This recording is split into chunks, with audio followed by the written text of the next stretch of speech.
For 30 years, our house was the symbol of our life together. I built it with my own hands on land my family had owned for generations. It wasn't just wood and nails, it was a monument to our history. But while she was away on a so-called girls' trip, I found out she had desecrated that monument with the ultimate betrayal. She really thought she could have it all, the devoted husband at home and a thrilling lover on the side. She had no idea I was the one holding the match that would burn her two-faced world right down to the ground. This is the story of how I discovered my wife's devastating secret and made sure she didn't just come home to an empty house, she came home to an empty lot. 30 years is a lifetime. For 3 decades, Sarah and I weren't just married. We were an institution. We were Mark and Sarah, a name our friends gave us way back when we were still kids, falling in love under the bleachers at a high school football game. I was the quiet, steady one. She was the fire, the laughter, the social butterfly who dragged me out of my shell. We balanced each other out perfectly. Or so I believed. The year we got married, my grandfather gave me a 5-acre plot of land. It wasn't much, just a rolling field and a few old oak trees. But to me, it was paradise. It was our future. For the first 2 years of our marriage, I spent every single evening and weekend on that land, clearing it, grading it, and slowly, painstakingly building our home. It was a high-end modular home we'd picked out together, but I did all the foundation work, the decking, and the finishing myself. I poured my blood, sweat, and savings into that house. Every floorboard I laid, every wall I painted was for her. When it was finished, it was our sanctuary, a beautiful 4-bedroom colonial with a wraparound porch where we'd sit in the evenings and watch the sun go down. We raised 2 kids there, Emily and Ben. You can still faintly see their height charts on a doorframe I could never bring myself to paint over. We hosted countless holidays, birthdays, and neighborhood cookouts. Life had a comfortable, predictable rhythm.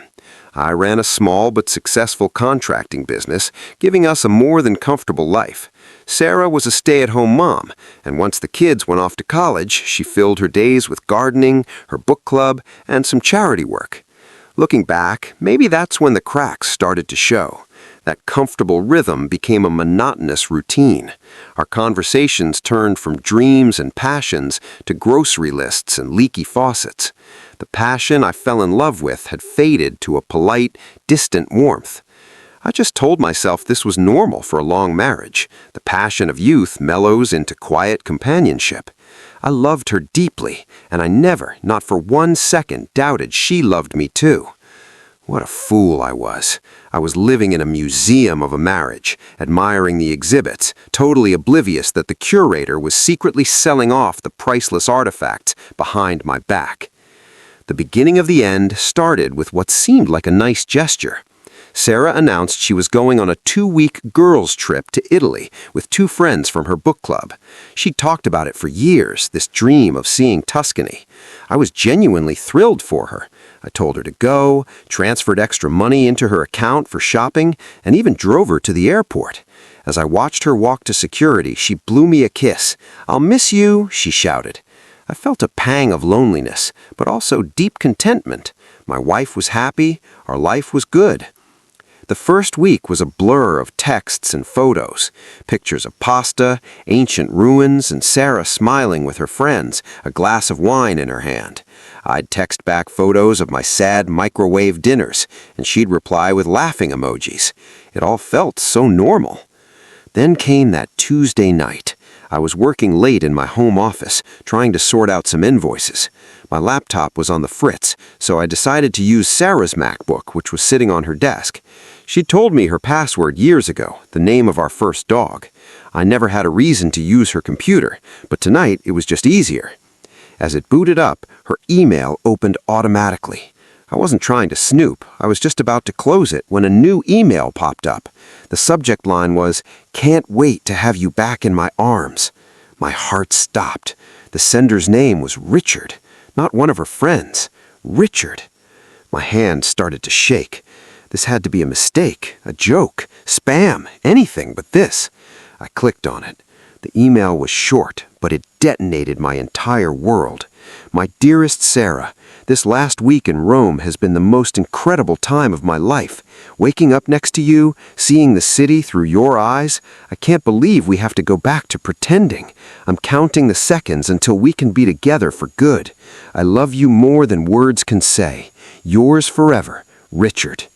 Attached was a photo, not of the Colosseum. It was a selfie of Sarah wrapped in some guy's arms in a hotel room, both of them grinning.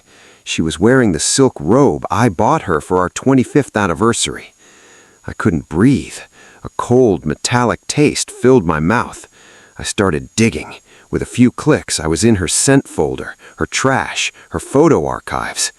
It was all there. A whole other life I knew nothing about. Richard was some wealthy investor she'd met at her charity. The affair had been going on for over 2 years. The emails spelled out their secret meetings, their plans for a future together. They even talked about me, about how I was a good man, but boring, predictable, how she was just waiting for the right time to leave me after our son graduated from college. The girls' trip wasn't with her friends, it was with him. Her friends were just the cover story. The betrayal was so complete, so audacious, it was almost brilliant. Every I love you, every meal, every night in the same bed for the past 2 years was a lie.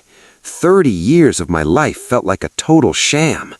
I sat there in the dark, the screen lighting up the ruins of my life, and the sadness I felt started to curdle into something else, something cold, hard, and sharp.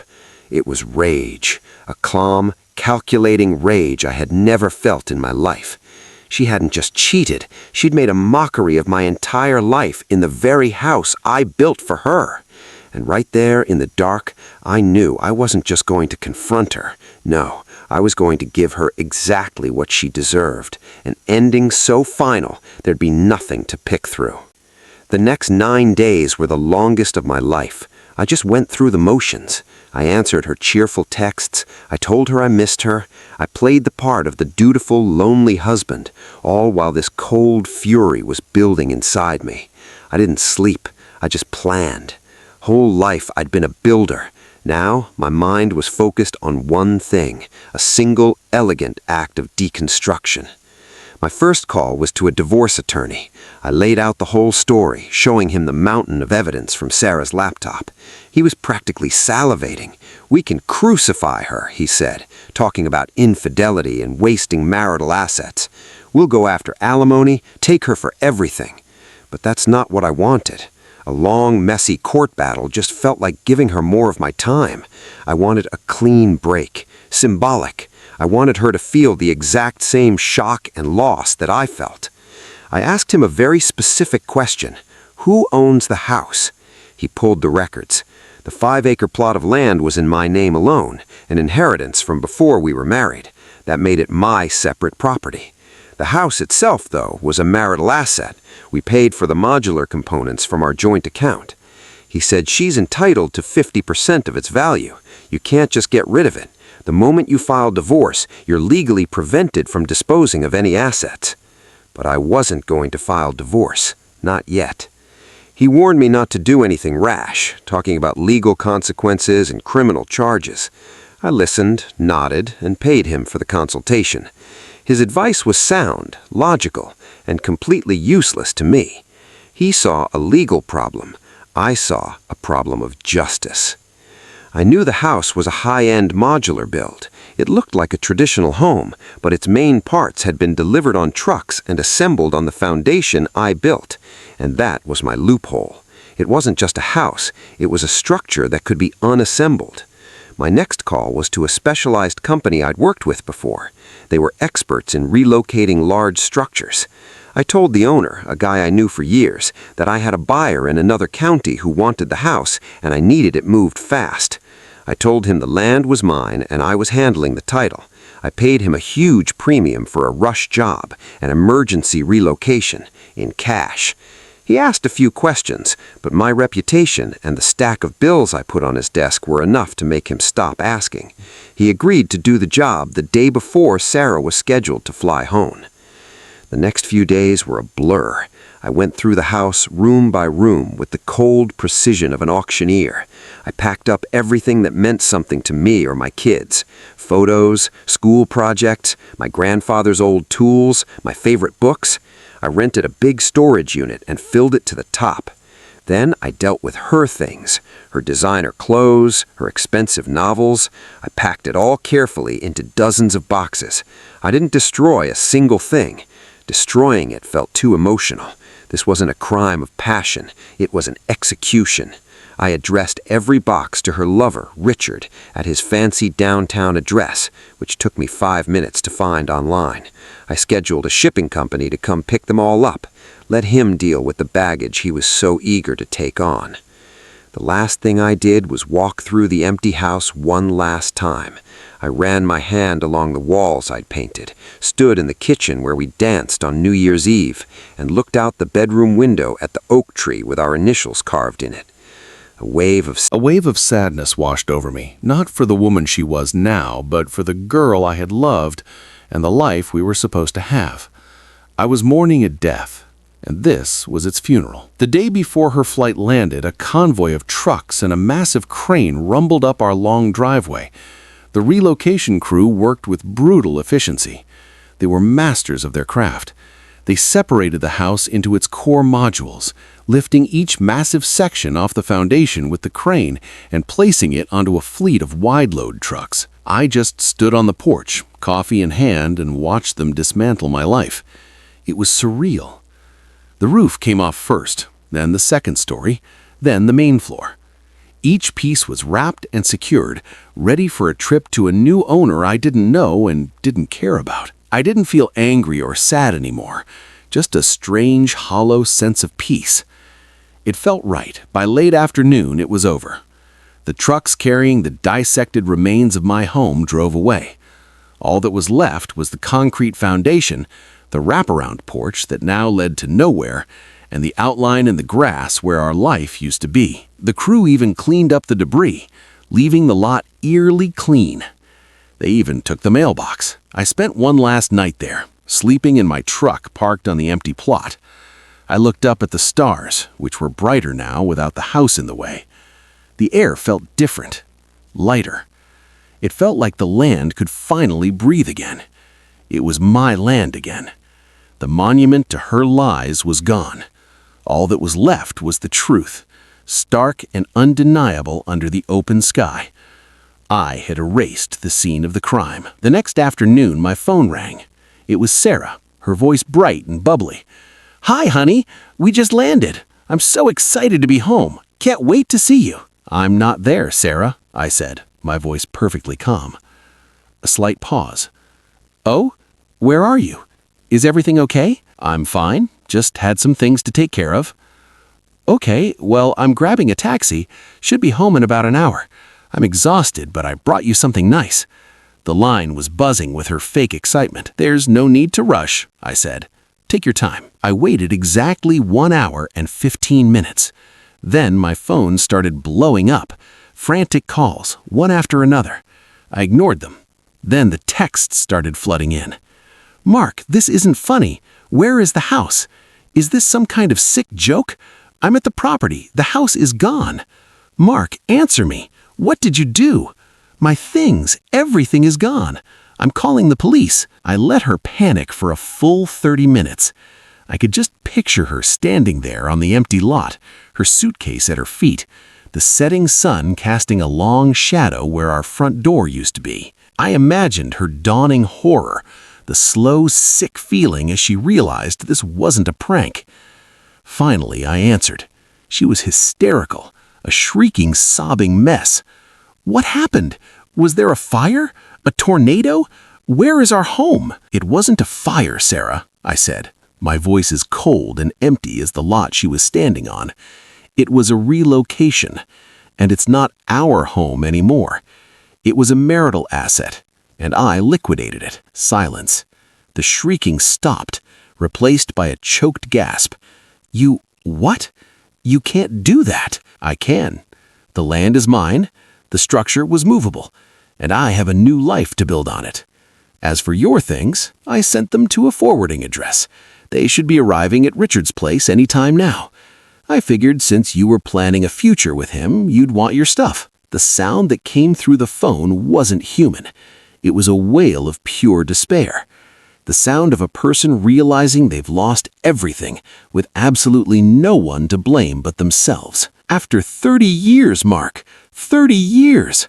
How could you? That's a question you should have asked yourself 2 years ago, Sarah. You made your choice. You chose him and a life of lies. Now you get to live in it. Don't contact me again. My lawyer will be in touch. Then I hung up. That was 6 months ago. The divorce was surprisingly fast. When her lawyer saw the evidence of the affair and that the main marital asset was already gone, sold to an anonymous buyer for cash, he advised her to settle. She tried to claim I destroyed property, but my lawyer argued I simply sold a modular asset on my separate land, and I was giving her half the money from the sale like the law requires. She walked away with a check that was a lot smaller than she hoped for, and a future she never planned. I heard Richard dumped her not long after dozens of boxes of her baggage showed up on his doorstep.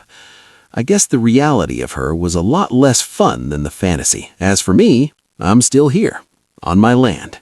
I didn't rebuild right away. I spent the summer camping out on the property, just healing. I've started construction on a new, smaller house now, just for me. It's a simple design with big windows to let the light in. Sometimes cars slow down when they pass by, the drivers staring at the new foundation, probably wondering what happened to the big, beautiful house that used to be here. I don't feel anger anymore. I don't feel hate. I just feel free. I burned down a life built on a lie, but from the ashes, I'm building something real, something honest, and something that is all mine. If you enjoyed this story and believe that betrayal has consequences, please hit that like button, subscribe for more stories of justice, and let me know your thoughts in the comments. What would you have done?